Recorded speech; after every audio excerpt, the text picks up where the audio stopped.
When it comes to a man, there's a few red flags that sticks out the most. Now, let me tell you this. Before I tell you what those few red flags that sticks out the most for a man when you're dating that man is this right here. Understand this.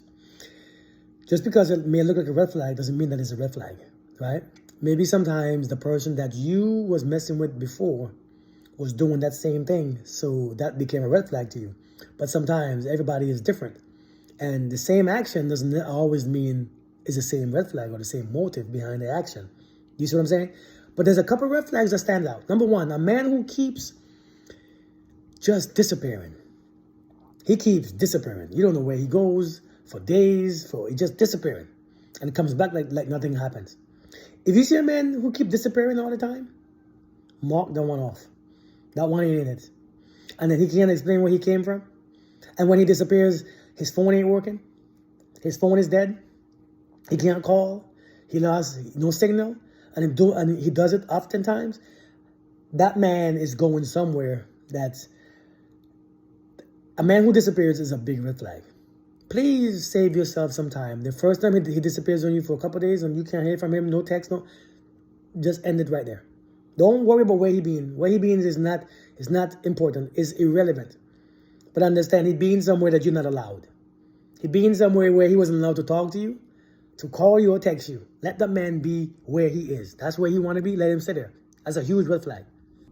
The second major red flag is a man who just meets you and bring up marriage on that type of that conversation. That marriage, he just meets you talking about he loves you and, love and marriage.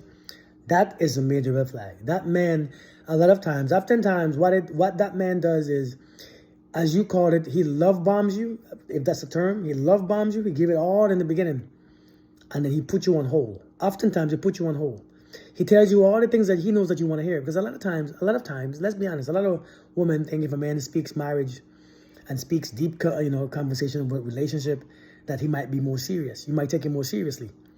If in the first couple of days, that man is talking about marriage and he want to get married and all that stuff, and he want to get married to you, and he knows, because a lot of times you all heard this one thing, a man knows what he wants, right? And he might say, hey, a man knows what he wants when he sees it. In the first couple of days, no. Them men will love bomb the hell out of you, as you call it, and they will leave you right there because they know that you ain't going nowhere because they impressed you with all their good behaviors, their gestures, their paying for dinners and stuff. After a couple of weeks, they stop completely. But a man who brings up love and all them them married and stuff in the first and second date, that's a red flag. It's a huge red flag. Make sure you stop it right there. Stop it. If you go any farther than this, you're gonna get in trouble. That's two major red flags. No, there are many more red flags. There are many more red flags. But I don't want to get into those. But because these are two very popular red flags. Those men who usually, ready to jump in marriage with you in the first date, they usually want somewhere to stay. They want something from you. They want some money. Because look at them. Oftentimes they ain't got no money. I promise you, oftentimes they are broke. They can't pay their rent. I promise you. If you look at them, you will see what I'm talking about. Because there ain't no damn way I can pay my rent. I can afford all my stuff. And I'm successful and I'm still, bringing up marriage in that first date. Understand what I'm talking about, all right? Think about it.